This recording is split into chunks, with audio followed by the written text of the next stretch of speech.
بنیادی مسله د نه یېرې شي د زړه تقوا او د ډېرو خلکو کې دا بیماري ده.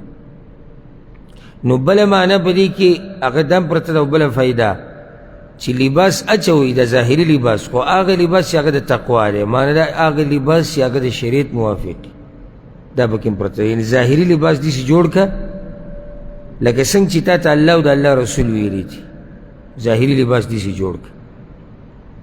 لباس ته تقوا، د تقوا لباس لنډ ده چې هغه لباس چې هغه د شریعت خلاف ورزي پکې نه وي. د حیا او د عزت درون لباس اچو، درنه جامه په بدن باندې اچو نو درون به ښکاري. نو درنه جامه لکه مثال داسې جامه استعمالوه چې په هغې کې ستا بدن نه ښکاري. لنډه تنګه جامه دا د تقوا جامه نه ده. نو بیا د نارینهو دپاره هغه رنګونه استعمالوه چې هغه د نارینهو دي. ها بیا دا فرق شته چې هر علاقه کې او د هر قوم خپل عادات دي. لکه بعضو قومونو کې بعض هغه رنګونه نارینه استعمالوي چې هغه زموږ قوم کې هغه زنانه استعمالوي. نو د هغوی دپاره صحیح دي خو زموږ دپاره نه دي صحیح. ځکه زموږ په معاشره کې بیا دا مشابهت شو د چا سره؟ زنانو سره. او هغوی له جایز دي ځکه چې هغوی نارینه دغه اچي هغه دغه زنانو پورې خاص نه دی. نو نارینه دپاره د تقوا جامه دا چې هغه رنګونه استعمال کړي کوم چې نارینه دي. او غوره رنګ سپینه ده، سپینه جوړه. ولې زر څښا کېږي پته یې لګي نو اینځي به یې اینځي به یې دې ته رباز ډډې نه لګي هغه دا رنګینه دو درې هفتې اچوي. سپینه جامه دا ده چې څښا کېږي زر نو زر به یې پاکې. بله سپینه جامه کې سړی ښایسته ښکاري، درون لباس دی، صفا سوتره پکې سړی ښکاري، مزېدار ښکاري. خصوصا دیندارو خلکو سره هغو له اهم دي، لازم دي تقریبا چې سپینه جامه استعمالوي. هغوی لپاره سپینه جامه ډېره غوره ده په نسبت د عوام. لکه یو عالم دی په سینه کې قرآن پروت دی، حدیثونه، نو ده پورې مزه دا کوي چې د سپین لباس استعمالوي. څنګه چې د عقیده صفا ده، څنګه زړه صفا ده، سپین دی. ځکه چې پکار چې ظاهري لباس هم سپین اگر که دا لازم نه دي، خو پیغمبر صلی الله علیه وسلم وایي ستاسو په کپړو کې غوره کپړه هغه سپین رنګې ده. نو دا استعمالوئ او په دې کې مړي هم ښخوئ. اوس دا مطلب نه چې لازم دی، ځکه چې پیغمبر صلی الله علیه وسلم نور رنګونه هم استعمال کړي دي، خو سپینه کپړه څه ده؟ غوره ده. نو دغه شان د نارینو دپاره د تقوا لباس به دی چې دې کې به هغه چلونه نه کړي چې هغه زنانو پورې خاص شي. لکه بعضو پکې داسې ډیزاینونه کړي چې ته به په اولني نظر کې دوکه شي چې دا د جنکو لباس اچولی که دا د هلکانو دی. یا به یې داسې کپړه راوړي چې هغه به د جنکو وي، پړقېږي به او دا غمي به پې لګېدلي او څه کارونه به پکې کړي او څه ډیزاینونه به پکې کړي. نه نه، نارینه دپاره خپل لباس دی، پورې مزه کوي. او چې څومره د لباس ته تقوا وي دومره به ښایسته ښکاري. که ته پکې ډېر ډیزاینونه وکړې او ډېرې جنکو په شان کې نو بد به پکې ښکاري. او حدیث کې دا دی پیغمبر صلی الله علیه وسلم وایي د الله لعنت دی په هغه نارینهو باندې چې د ځان نه زنانه جوړوي او د زنانو چلونه کوي. نو زنانو چلونه کول یو دا دي چې لباس ته هغه استعمال کړي چې هغه د زنانو دپاره وي. نو دغه شان د نارینهو د تقوا لباس دا دی چې پنسې به یې د ګیټو نه بره وي، د ښځو په شان به راکاږي نه. او سبحان الله څه عجیبه وخت دی. اوس د زنانو پیشن دا دی چې هغوی د ګیټو نه بره پنسې ساتي. دا اوس نوی ډیزاین راوتی، زنانه یې د ګیټو نه بره ساتي او یار ځان پسې د ښځو په شان راکاږي. نو که دې ته ووایي چې هلکه دا د پیغمبر طریقه نه، نو دا ګیټې ښکاري او پړکې ښکاري. او ګوره هغه زنانه دومره بې حیا شوې ده چې هغه دا خبره نه کوي. او دی دومره بې حیا شوی دی چې د شریعت په مقابل کې دی دا خبره کوي. د نارینه پیغمبر صلی الله علیه وسلم وایي د مؤمن لنګ پرتوګ دا د نیم پړکي پورې. د ګیټو نه اوچتول لازم دي، بیا د دغه ځینې واله نیم پړکي پورې هغه ستا مرجې دي څومره یې ساتي. خو د ګیټو نه اوچتول دا په نارینهو واجب دي، یاد کړئ د غوږ کې دی. او دا مسله ګوره صرف د مانځه نه ده، دا زمونږ خلکو اسانه طریقه جوړ کړې، مانځه ته به زر زر بډې ووایي او بیا چې دروازې نه راوځي بیا یې راکته کړي. دا څه مطلب شو؟ دا خو ګناه ده. که ته مانځه کې د پنسې کته ساتي ګناه ده، که بهر یې ساتي هم ګناه ده. او ګناه وړه ګناه نه ده، ګناه کبیره ده، ځکه چې دې باندې وعید راغلی دی. پیغمبر صلی الله علیه وسلم وایي کم خلک چې پنسې لنګ صادر هر څه چې دی هغه دی په ګیټو له پاسه ساتي، قیامت پر ورځ به دا ګیټې په جهنم کې. دا وعید دی، داسې وړه ګناه نه ده چې ځکه که وړه ګناه وي پیغمبر صلی الله علیه وسلم دومره سخته خبره نه کوله. او د تکبر د لاسې چې بیا څوک راکاږي نو هغو باره کې خو دا حدیث راغلی دی چې دوی ته به نه الله ګوري، نه به ورسره خبرې کوي او نه به ترې عذاب لرې کوي، څوک چې تکبر د لاسه راکاږي. او مزه هم نه کوي هلکانو پورې دا پنسې راښکاو ده، زنانو پورې مزه کوي. پیغمبر صلی الله علیه وسلم وایي یو لیش دي ځان پسې راکاږي، زنانه دي ځان پسې راکاږي، پنسې کپړه او پورې مزه کوي، زنانه پکې پټه، خو نارینه پورې دا مزه نه کوي هلکانو پورې. بل دا چې دې پورې به استهزا نه کوي، دا د پیغمبر طریقه ده، واجب ده. بعض وایي لکه خټو کې چې روانې او لکه پهلواني چې کوي، دا استهزا ده، ټوغه ده، دا ټوغې به نه کوي. یو سړی په خپله بېدینی او بل په دین پورې هم خاندي. یو سړی په خپله بېدینی غلط کار کوي او دا مني چې زما دا کار غلط دی، نو دی د هغه ول نه ښه دی. ګناه کې واقع په ګناه کبیره کې او په بل مؤمن پورې خاندي چې کله هغه ځان د دغه ګناه نه بچ کوي.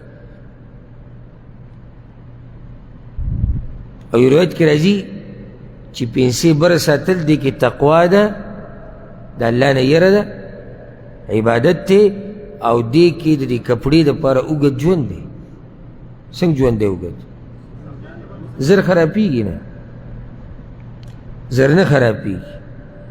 او دې سره چې عادت شوي که نه، دې سره چې عادت شوي چې کله دې بیا دا پنسې معمولي د دې ګټو سره لګي هم که نه، نو په سړي یو بوج راځي چې یاره څه چل دی ګورئ، دې مطمئن نه وي، مطمئن نه وي والله. دا بعض چې ویلي معمولي چې داسې ده، معمولي دا پوندې ښکاره شي زر به دا پنسه داسې راکته کړي. او زنانو ته ګوره هغوی کومې قصې شروع کړي دي. نو دغه زنانو ځان کې د سړو صفت راوستی دی او دغه سړو ځان کې د زنانو صفت راوستی. نو دغه شان داسې لباس استعمالول چې هغې کې عورت پټي، لکه یو نیم سړی داسې نری جوړی جوړه کړي چې به یې کې عورت ښکاري، یا داسې لنډه تنګه چې خښته ګور شی واضح وي، دا هم صحیح جوړه خو نه ده. په دروند لباس باندې سړی دروند ښکاري، په دروند لباس سړی دروند ښکاري په هره معاشره کې، په هر ځای کې. زنانو دپاره د تقوا لباس دا دی چې هغوی د زنانو لباس استعمال کړي، هغه لباس چې هغه لنډ تنګ نه وي. او پیغمبر صلی الله علیه وسلم حدیث کې هغه ښځې ذکر کړي چې هغه به جهنم ته ځي، نو د هغوی صفات یو دا دی چې کاسیات عاریات، جامې به یې اغوستې او لغړې به یې. نو دا عجیبه ده چې جامې اغوستې دي او لغړې دي، نو هغه دا چې هغه جامې داسې دي ګویا کې دوی لغړې دي. دا عام لباس ته د اکثرو زنانو الا من رحمها ربي، مګر هغه چې الله پرې رحم وکړي. داسې لباس به اچولی چې په هغه لباس باندې بیا لباس ته ضرورت دی، هر اندام د بدن ښکاري او لنډې او تنګې. دا هغه زنانې دي پیغمبر صلی الله علیه وسلم وایي چې جنت ته تله پرېږدي، دوی باندې جنت خوشبو نه لګي، د جنت خوشبو. ځکه چې هغه حدیث کې دی دوی مائلات مومیلات دي، په خپله هم بدکارۍ ته مائله دي او نور هم دغه طرف ته رامایله کوي. د خپل لباس ته لاسه نور خلک هم خرابوي. هغه او بیا خصوصا هغه هلکان چې د هغوی زړونه خو هسې هم بیماران دي، او چې دا قسمه لباس وویني نو د هغوی زړونه ښه بیماران شي. د تقوا په لباس کې زنانه په حفاظت کې، تقوا لباس کې دا دی چې دې پرده شرعي پرده برقع او دغه شان حجاب نقاب او برقع هغه کومه چې درنه برقع صحیح شرعي. دا نن سبا چې اکثر برقې چلیږي دا غیر شرعي، دا غمی چې په دا ډیزاینونه چې یو واسکټي ما ته اوس خبره کوله که نه زه یو پیر لکه ستاسو ذکر کړی مې یو درس کې یو پیر مې دا واړه بوتلو سودا مې ولاغسته بازار کې نو جوړه جامې کتل ما ورته ویل دا جوړه مزداره ښکاري وایي دا خو بورکه ده ورب الکعبه وایي دا بورکه ده ما مه کوئ دا بورکه نه ده دا خو کمیس دی او مزېدار دی وایي نه دا بورکه ده دوکان ورته وایم دا څه شی وایي دا بورکه ده ما دا فرق نشو کولی چې دا بورکه ده که دا هغه لباس دی زنانې چې کور کې اچي دا ما فرق نشو کولی نو اوس دا م وایي دا زنانه او دا زنانه پرېږده د دې زنانه د کور سړي هم برید ته وایي راته وایي وایي چې زموږ کور کې شرعي پرده ده دی هم خوشحاله دی د ده په مخ کې د ده ښځه د ده لور د ده مور د ده خور نری غونته کې صادره او لوپټه به راواچي په ځان باندې تشي به یې ښکاري پنډۍ یې ښکاري جسم به یې ټول ښکاري او بازار ته به ځي او دی وایي زه پوښتنې یم که دې ورته مسله وکړه چې یاره الله دا وایي د الله پیغمبر دا وایي او داسې یاره بس زمونږ پښتو او دغه ستا پښتو ما لیدلې ده څه چې پښتو ته یادې نو دا د تقوا لباس نه دی دا بورقې چې کومې نن سبا راوتي او بیا د لباسو زنانو د نقاب ته چې وګوري نو سړی حیران شي زنې پټه کړي زن دا ځای پټ کړی نو دې ځای کې څه چلی چې دا ځای پټ وي شونډې ښکاري سترګې ښکاري تندی ښکاري مخ ښکاري روزې ښکاري هر څه ښکاري زنې پټه کړې ده دا زنې هم دې دپاره پټه کړي چې مسلمانانو معاشره کې نو کم سے کم چې دا ورته ویلی کېږي چې دې څه چل کړی دی پردې کړې داسې دې ته پرده وایي او حیران به شي چې بعضې به خپې پټې کړي جرابې به ورته اچولي او لاسونو ته به یې چې دی نه دستانې اچولي او سترګې او مخ او هر څه به ښکاروي د فتنې ځای ښکاره کړی دی او نور یې پټ کړی دروند لباس د زنانه دا په یو څو خبرو دلالت کوي یو په دې دلیل دی چې دا ښځه تقواداره د الله نه هېرېږي دې کې خو شک نشته ځکه ځان پټ ساتي دویمه دلیل دی په دې باندې چې د دروند سړي ښځه ده که واده شوي درېیمه دلیل دی په دې که واده شوي نه چې پلار یې او ورور یې هغه دروند درانه سړي دي درانه کورنۍ ده د ښځې په لباس کې د خاوند عزت پروت دی په دروند لباس کې او د ښځې په شرعي حجاب کې د خاوند عزت پروت دی نو زنانه ته په کور کې وی چې دا شرعي دا غیر شرعي لور خور مور ټولو ته به وی دا بهر خلکو ته یو قسمه ستا ترجماني کوي دا یاده که نو ستا مرضي دی چې ته څنګه غواړې بهر ځان څنګه یادې په خلکو هغه ستا مرضي ده نور خو غیرتي مسلمان دا غواړي چې د هغه زنانه دي په پرده کې په حیا کې او د هغه د کور یو ښه ذکر پاتې شي د زنانه دپاره تقوا لباس دا دی چې دا به داسې لباس نه استعمالوي چې هغه د هغه زنانو د لباس په شانې کمې چې راډمانې دي یا د انګریزانو یا د غیر مسلمو دا قسمه لباس به زنانه نه استعمالوي دې نه به ځان لرې ساتي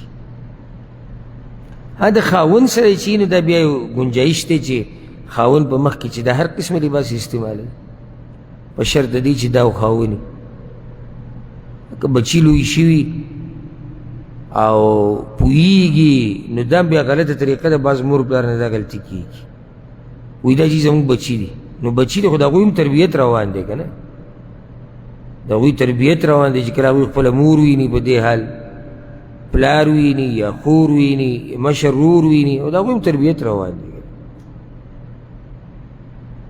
کله پلار یعنی زه خو دا ویم چې دا مناسب نه دي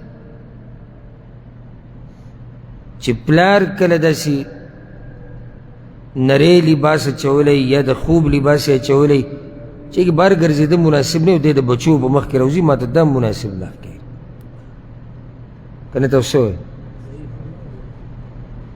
او مور خو مور ده بیا نو دا ما دا خبره ملاحظه کړې ده چې ډېرو زنانو ذهن کې دا خبره پرته ده دا مې بچي دي نو نه په سینه باندې صادر راچوي نه ځان پټوي داسې وایي دا مې بچي دي نو صحیح ده خو هلته هغه بچی په ښه بد پوه شوی دی هغه اوس هوښیار شوی دی هغه جنۍ هغه ستا هغه لور هغه دې ستا دې ښځې ته ګوري او دغه شان لباس به سبا استعمالوي هغې نه خو هغه دې ته سوچ نه شي چې یاره دا زنانه د خاوند په مخ کې هر قسمه لباس اچولی شي خو د خاوند په مخ کې اچولی شي بچو مخ کې خو یې نه دي ویلي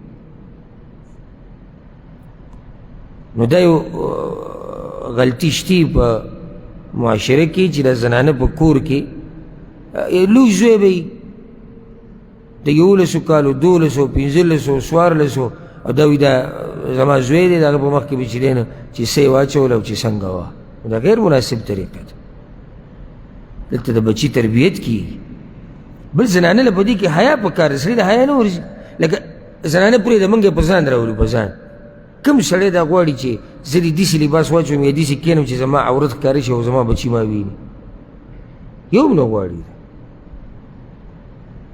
نو دا یو غلطي ده چې دې ته زما سوچ تللی ده خلک پکې کوتاهي کوي الله وی ولباس التقوى ذلك خیر جامه د تقوا دا ډېره غوره نو جامه د تقوا دوه قسمه ده کومه ظاهري او باطني بنیادي کومه ده باطني ولې بنیادي ده